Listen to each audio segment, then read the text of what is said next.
We live in interesting times. For the headlines.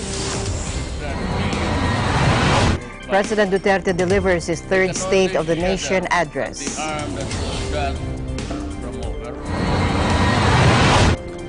Temperatures in Japan have hit a record high, with authorities urging people to stay in air-conditioned spaces, drink water, and rest to prevent heat exhaustion.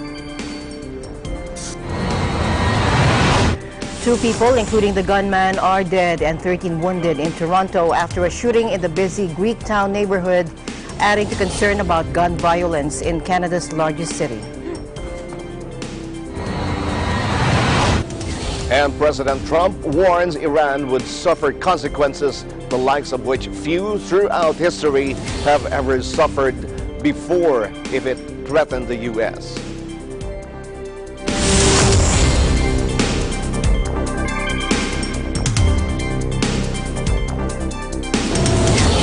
Habang Angeles, wherever you're watching from around the world, thank you very much for joining us tonight. We welcome our viewers here in the Philippines and around the world. Good evening, everyone. I'm Sam Cepeda. And now to the news.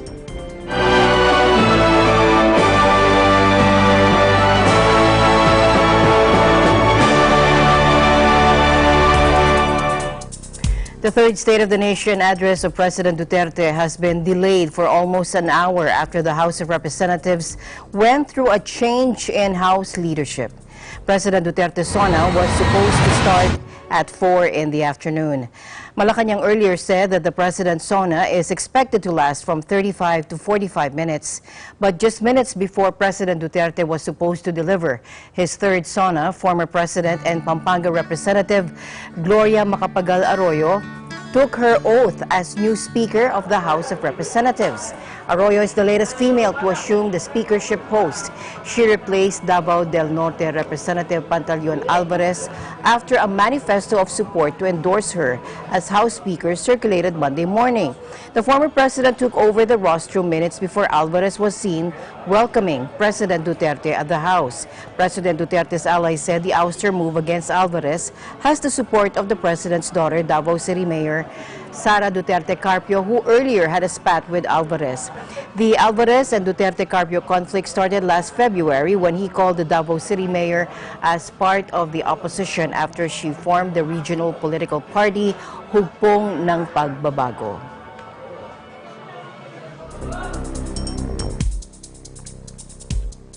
The war against drugs is far from over.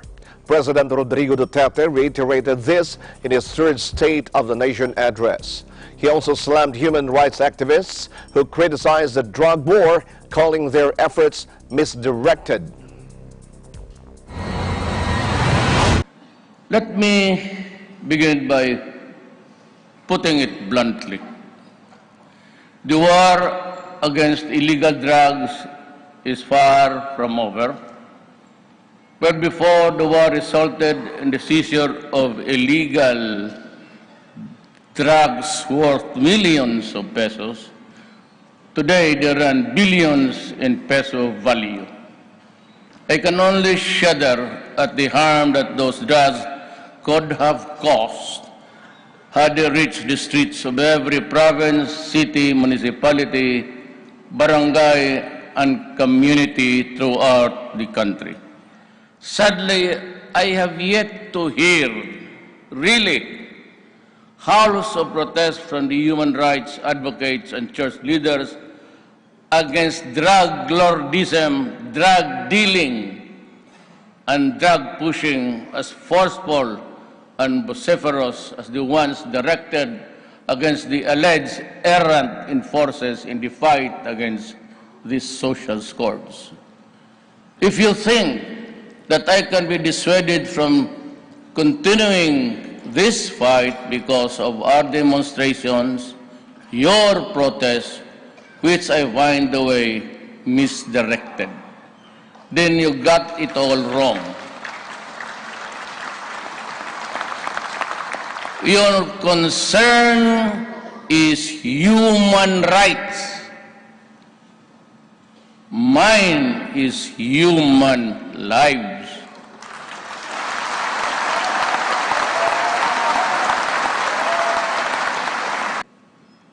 Human rights to me means giving Filipinos, especially those at the society's fringes, a decent and dignified future to the social and physical infrastructures necessary to better their lives and freedoms, and the hard-earned property of every Filipino whose condition we wish to improve shall be protected from criminals, terrorists, corrupt officials, and traffickers and contrabands.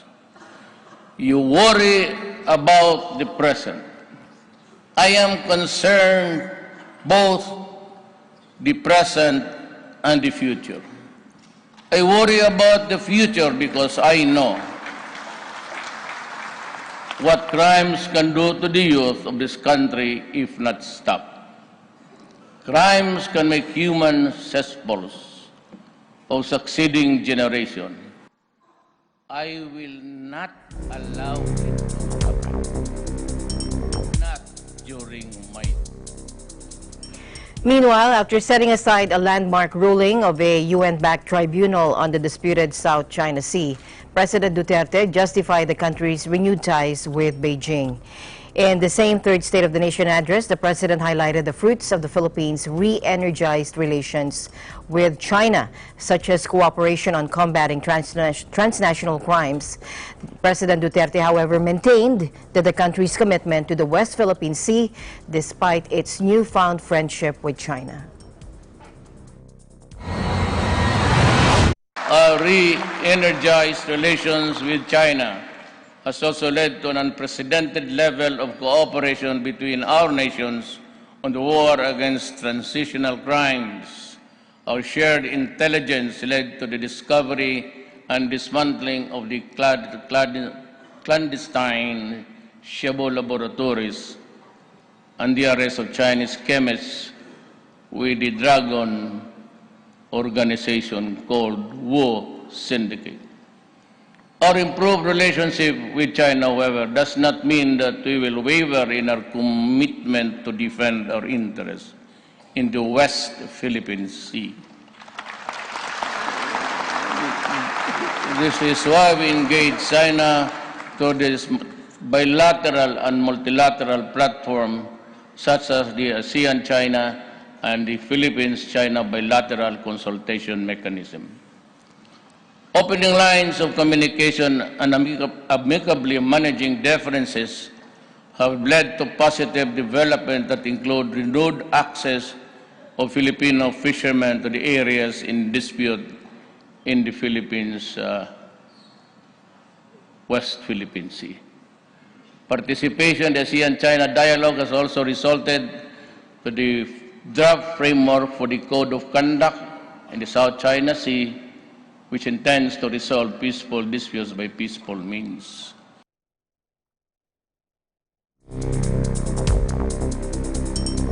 Meanwhile, President Duterte reiterated his call to miners not to destroy the environment.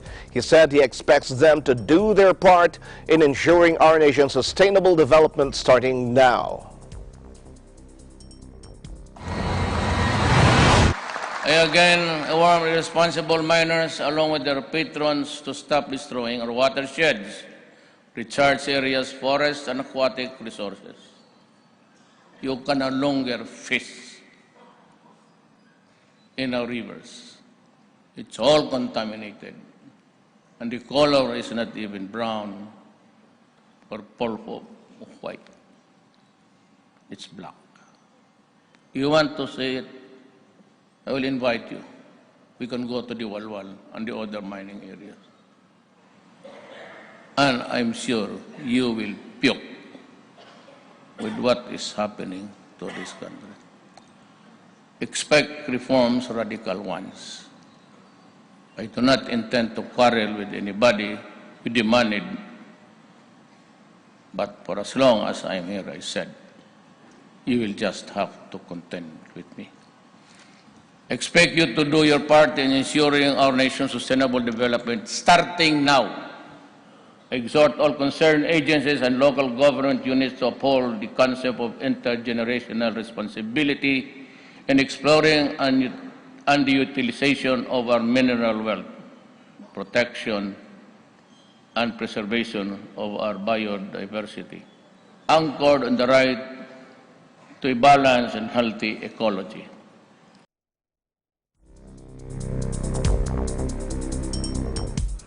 Meanwhile, the Senate unanimously ratified the bicameral conference committee report on the organic law for the Bangsamoro Autonomous Region in Muslim Mindanao, or the Bangsamoro Organic Law. Majority Leader Juan Miguel Zubiri presented the report on the floor. Finally, Mr. President, we can achieve a just and dignified peace for our brothers and sisters in Mindanao. Mr. President, I would just like to insert the explanatory note of the bicameral conference committee report for the record and move, Mr. President, for its approval. To adopt and ratify, rather, the bicameral conference committee report. Is there no objection? Chair hears none. Motion is approved. Thank you very, very much, Mr. President. Now, he thanked his fellow senators who helped him during the lengthy and sometimes feisty joint panel meetings. Mr. President, Frank Dulon, who really did a yeoman's job in assisting us in coming up, heading the subcommittee groups on the powers given to the Bangsamoro justice system, and several other provisions, Mr. President. He did a wonderful job. Former Senate President Senator Coco Pimentel, all issues concerning local government, he really assisted us from the very beginning, being the son of the local government code, because the father of the local government code is seated right there, Your Honor. So, the brother, not to age our good former Senate President Aquilino Pimentel Jr. Currently, the autonomous region in Muslim Mindanao gets 70% of the collections of a province or city from national internal revenue fees and charges, as well as taxes imposed on natural resources. The remaining 30% goes to the national government. Under the BOL, the taxing powers of the ARMM have been preserved and actually increased, as the bill now allows the Bangsamoro government to collect capital gains tax, donors tax, estate tax, and documentary stamp tax. The proposed measure also provides fiscal autonomy to the Bangsamoro government through the automatic allocation of the annual block grant, equivalent to 5% of net revenue collections of the Bureau of Internal Revenue and the Bureau of Customs. The Bangsamoro government will also jointly explore and utilize with the national government through the Department of Energy natural resources within the region. The regional government will also be granted full control over their inland waters, except for bodies of water that contribute power to areas outside the region. The BOL also provides that 6 municipalities in Lanao del Norte and 39 barangays in North Cotabato could vote for their inclusion in the region in a referendum.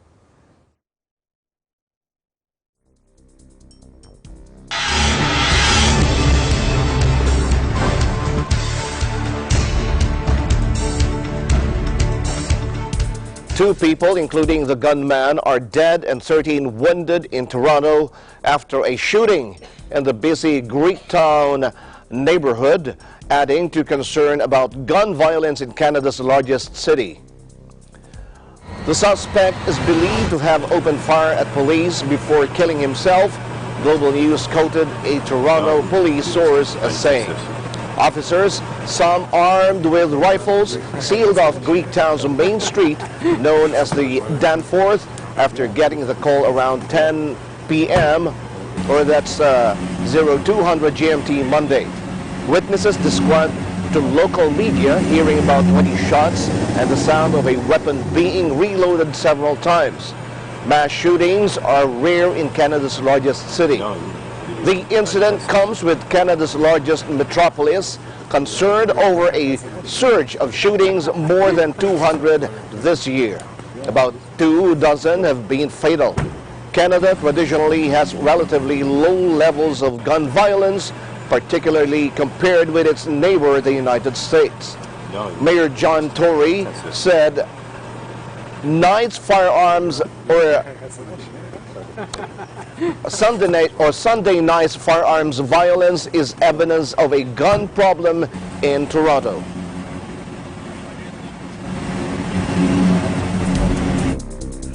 President Trump warned Iran of consequences the likes of which few throughout history have ever suffered if it threatens the United States. Take a look.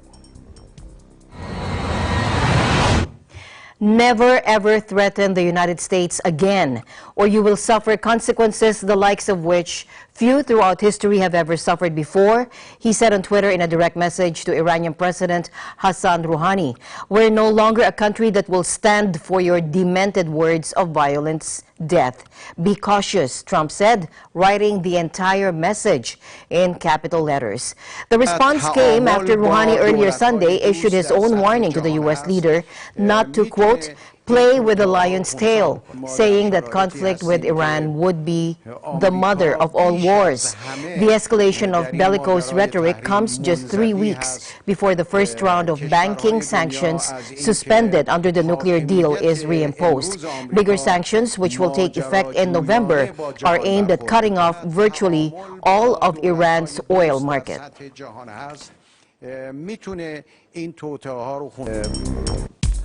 Earlier, Mike Pompeo, the U.S. Secretary of State, called Iran's ruling elite a mafia who have amassed vast sums of wealth while allowing their people to suffer. He also confirmed that Washington wants all countries to reduce their imports of Iranian oil as close to zero as possible by November 4, part of U.S. efforts to increase economic pressure on Tehran. The Trump administration sanctioned Larijani in January for human rights abuses because we weren't afraid to tackle the regime at its highest level.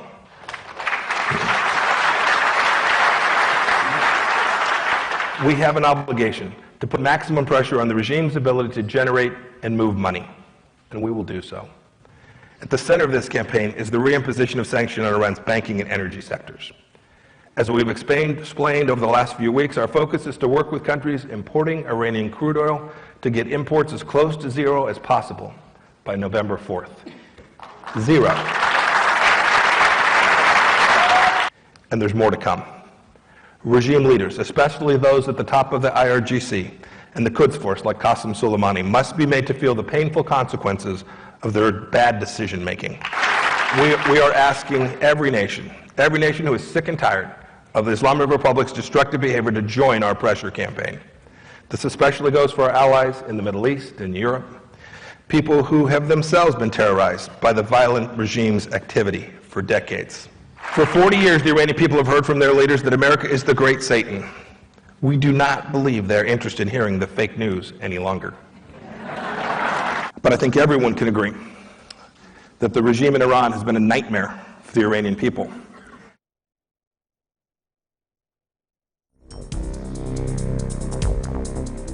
To other news now, Chinese Premier Li Keqiang has vowed stern action over the latest safety scare to hit the country's pharmaceutical industry as a mounting scandal over a rabies vaccine sent drug stocks tumbling.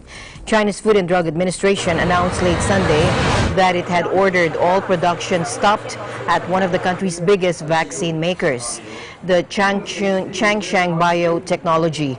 Last week, vaccine maker Changshan Biotechnology was found to have falsified production data for its rabies vaccine. The firm has been ordered to halt production and recall rabies vaccines. The vaccine is subsidized by the government and is given to infants across the country. It's not known how many children have received the vaccine, but there have not been any reports of children falling ill after receiving the inoculation. The Chinese government has not said what impact the substandard vaccine could have on a person's health. This is not the first time standard vaccines have been produced in China. In 2016, an illegal vaccine ring, which involved hundreds of people, was uncovered. Some $88 million worth of vaccines were found to be inadequately refrigerated and were not transported in approved conditions. 下面就是这些批准法。 Guam's gubernatorial election is currently on a campaign trail. Alfred Asenas gives us a closer look. By law, incumbent GOP Governor Eddie Calvo is no longer allowed to run again, as he will have served 2 consecutive terms as governor, which makes this race that much wide open for a number of hopefuls, both Republicans and Democrats. The sole GOP hopeful is Lieutenant Governor Ray Tenorio, who visited the Philippines in November of last year.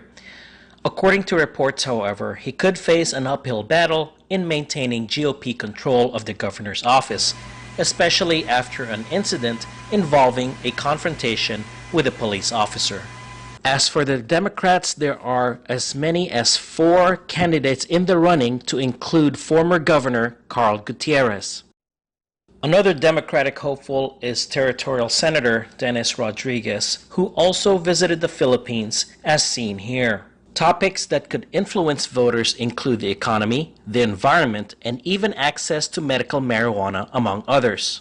Although Governor Calvo's office was not readily available for an interview, his communications team did email Eagle News with a list of additional topics that they say Guam voters need to consider.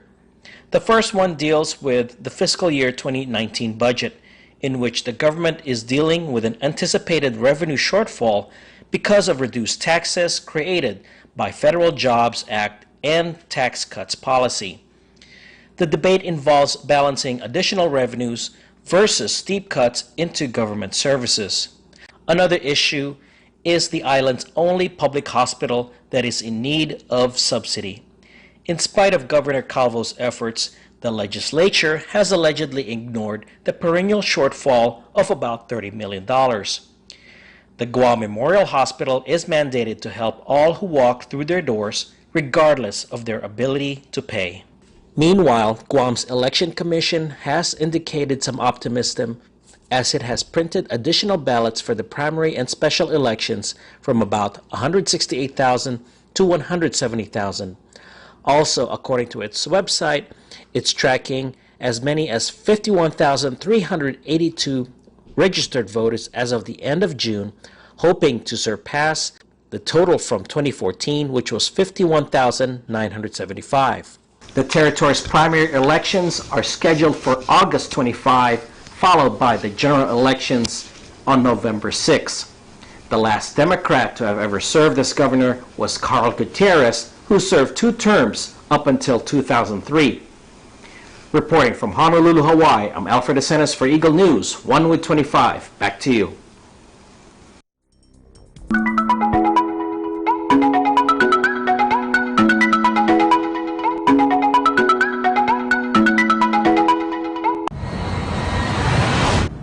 On July 27, 2018, members of the Iglesia ni Cristo from all over the world will be celebrating their 104th anniversary. And in the United States of America, they will be celebrating their golden years, which is the 50th in the West.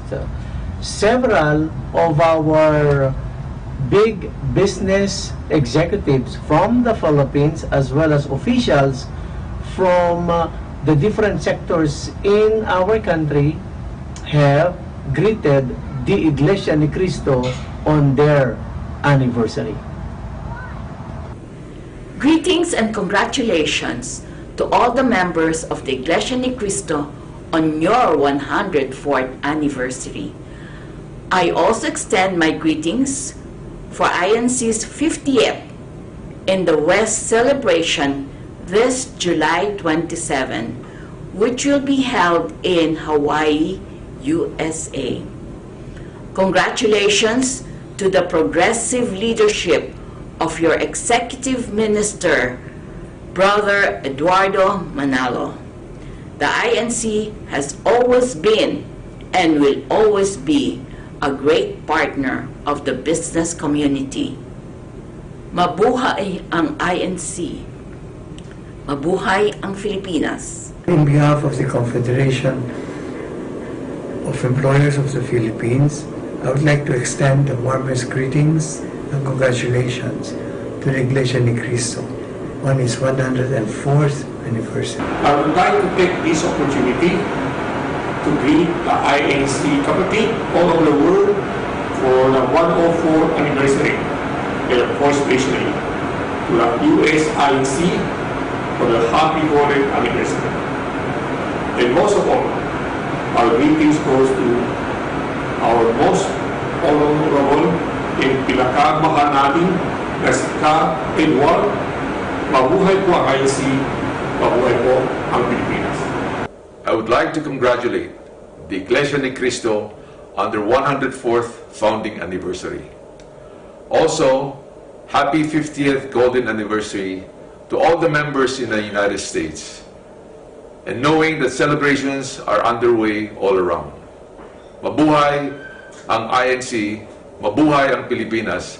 Congratulations and happy 104th anniversary to the Iglesia ni Cristo, especially to our dynamic leader, Executive Minister, Brother Eduardo Manalo. I'm also extending my very best wishes to all the members of the INC residing in the United States of America on the occasion of their 50th anniversary. We in the business community, particularly the Philippine Chamber of Commerce and Industry and the Philippine Exporters Confederation, are looking forward to work with you for the betterment of our kababayans. Mabuhay ang INC, mabuhay ang Ka-Eduardo.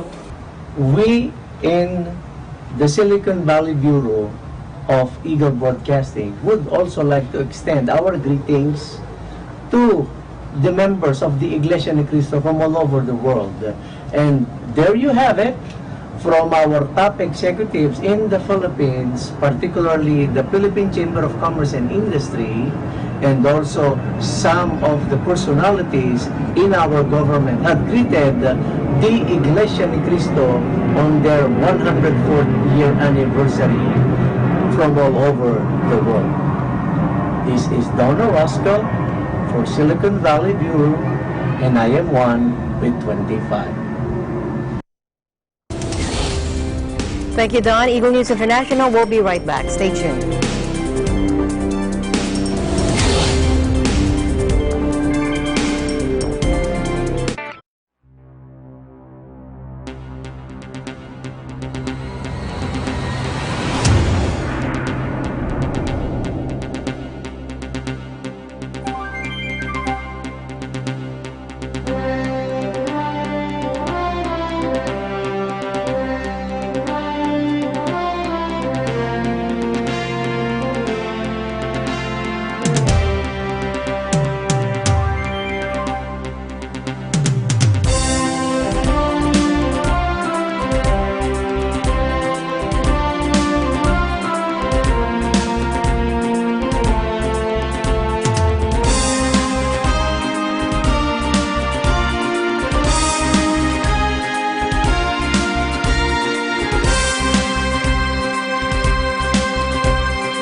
Welcome back. EU Finance Chief Pierre Moscovici fired a barb at U.S. President Donald Trump as he calls on both sides of an ongoing global trade dispute to act as allies, referring to Trump branding the EU alongside China and Russia as trade foes. Moscovici said the EU is willing to build bridges. Take a look. Must act with the US as allies, not foes, but allies. The EU is certainly not the author of major trade imbalances, and that we believe that targeting us is certainly inappropriate. As well as imposing tariffs of 25% on steel and 10% on aluminum, Trump stuck a 25% levy on $34 billion of goods from China, with an additional $16 billion on the way. He has also threatened to target European automotive exports and to impose duties on the entire $500 billion of goods the U.S. imports from China. Trade tensions are high, and they threaten to escalate further. And all of this creates significant uncertainty for the economic outlook. Trade wars are not easy, contrary to what the President said. They create no winners, only casualties. We need instead to find sustainable solutions to the underlying root cause of trade tensions, namely the uneven playing field for trade and investment. On Saturday, U.S. Treasury Secretary Steven Mnuchin spoke at the G20 conference about wanting to balance the country's trade relations with China and the EU, calling on both to respect free, fair, and reciprocal trade. We are here to talk about topics related to the... But I think the message was very clear, which is people are trying to make this about the United States and protectionism. That's not the case at all. This is about the United States wanting free and fair trade. I would just comment on the communique. In the last year and a half of all the ones I've been to, this was the easiest communique. And I would just emphasize the United States is one of the largest trading markets in the world. We welcome foreign investment. We welcome trade. We have a big trade imbalance with many countries as a result of, again, not exactly free and fair and reciprocal trade. press conference at the G20 Fund. Meanwhile, the International Monetary Fund predicts that in a worst-case scenario, $430 billion, or a half percentage point of global GDP, could be cut in 2020 if all tariff threats and retaliations are carried out. It certainly indicates the impact that it would have on GDP, which in the worst case scenario, under current measures and not taking into account most recent announcement, is in the range of 0.5% of GDP on a global basis. Well, we now project that the risks are more tilted to the downside even in the near term. And the biggest of these risks is the risk that the current trade tensions escalate into a cycle of protection and retaliation that takes a chunk out of growth. There are, of course, other risks which we have emphasized before. Public debts, private debts are very high, and if financial conditions should tighten unexpectedly, this would put a lot of borrowers under strain. It would create a difficult situation for emerging markets as well. There are things countries can do on their own. There are things they have to do together. On their own, all countries need growth-enhancing structural reforms. Many need to rebuild fiscal buffers because the next recession will definitely come. But the multilateral system and multilateral cooperation really need continued attention. In the trade area, this is particularly urgent. There's a lot of room to improve the functioning of the global trade system, but there are also continuing challenges from climate change, from international taxation, from global imbalances, from migration, where countries need to get together and come up with common solutions.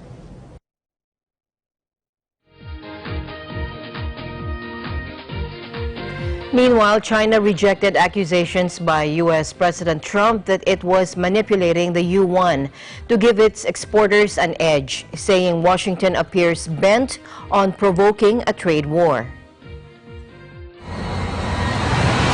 对于美方执意挑起贸易战，让中方不愿打、不怕打、必要时不得不打的立场非常坚定、明确。我们奉劝美方保持冷静，通过理性的态度来处理和解决有关问题。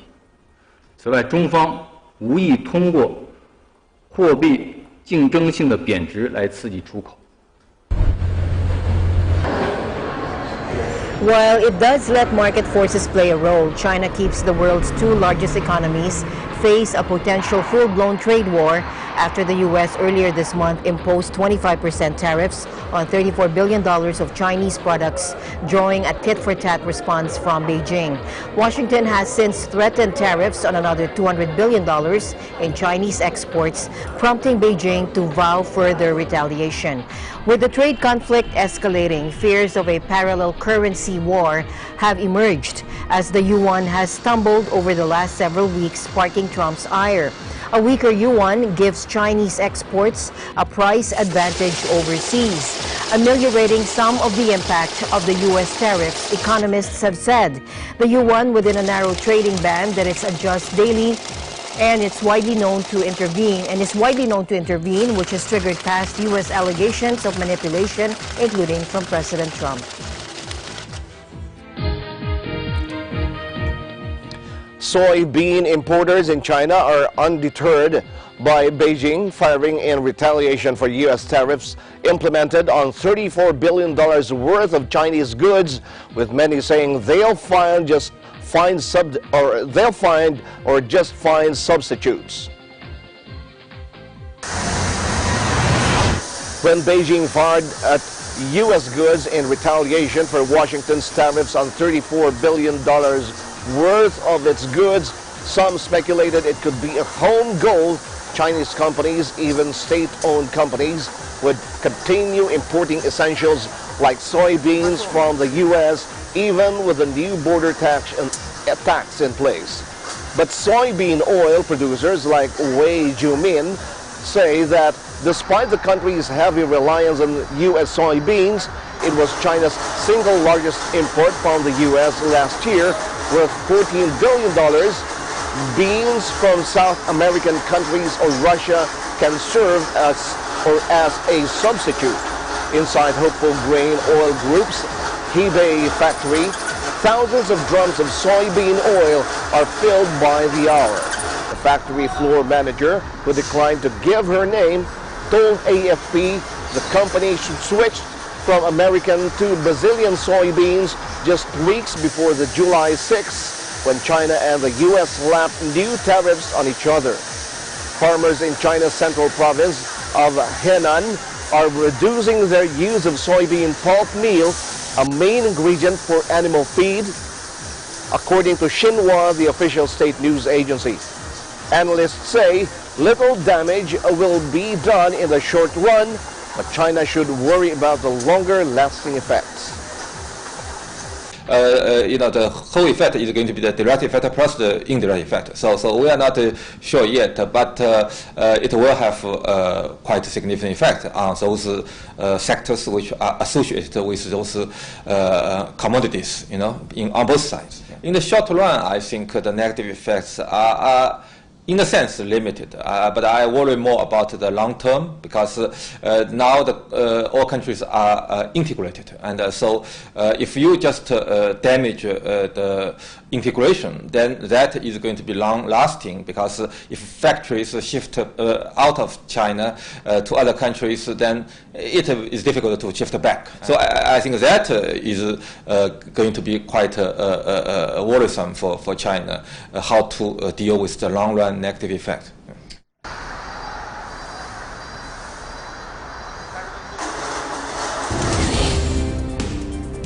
Eagle News International will be right back.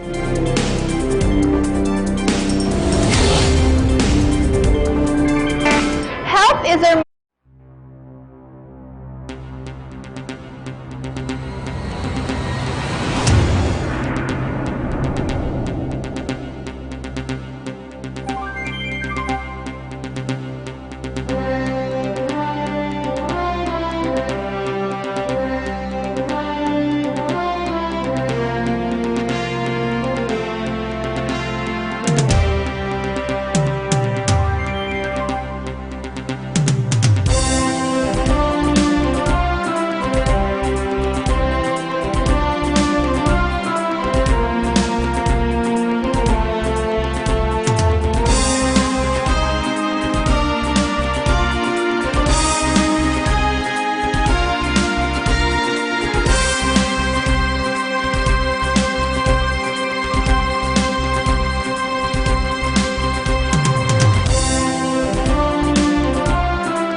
parents.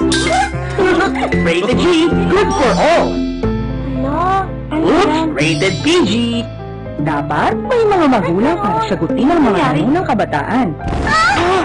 Grabe, rated SPG, maselan.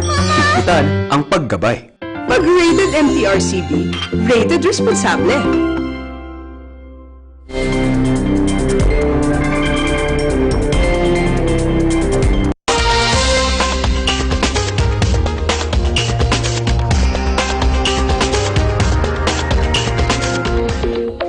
Japanese officials issued new warnings Monday as a deadly heat wave blankets the country, producing record high temperatures in Tokyo just 2 years before the city hosts the 2020 Summer Olympics. Take a look.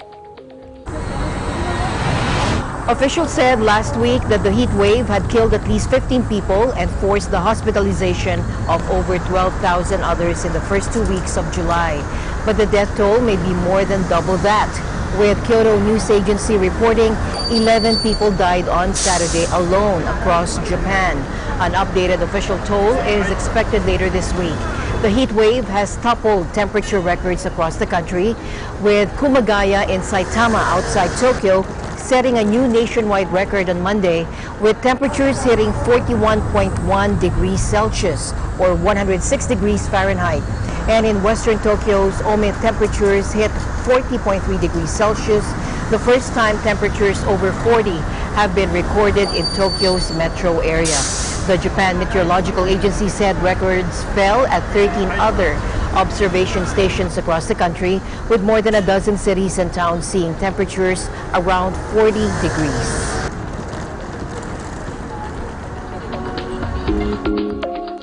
Wildfires in the Arctic Circle, drought-stricken farmers, and a spike in hospital treatment for sunburn. An unusually long heat wave this summer has northern Europe in its grip. Farmers across the region have warned that crop yields will be down, while poor grass quality is affecting the quality of milk and the availability of animal fodder. Watch this.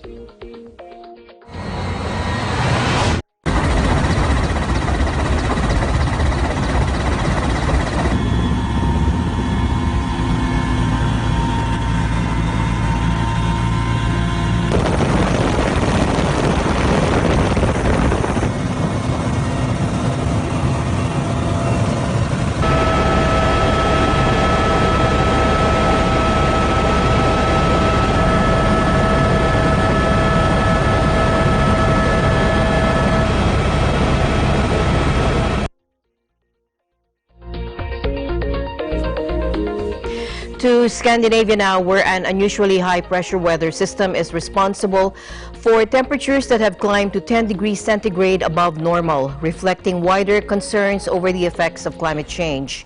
Claire Nullis from the World Meteorological Organization said that the situation reflected extreme weather patterns across the northern hemisphere since May.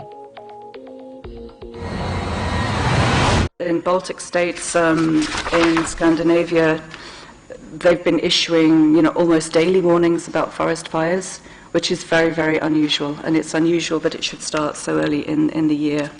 Some parts of Northern Europe had their driest June on record. In Southern Europe, it's the opposite. The unusual weather has also reached Arctic latitudes, where thermometers registered 33 degrees Celsius in Lapland, Finland.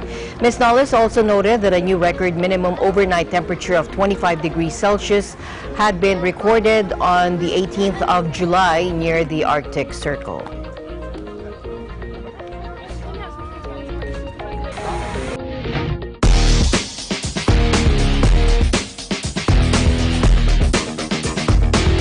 Sports, Ateneo barely missed out on a podium finish in the 40th William Jones Cup after losing against Iran B 70-63 on Sunday in Chinese Taipei.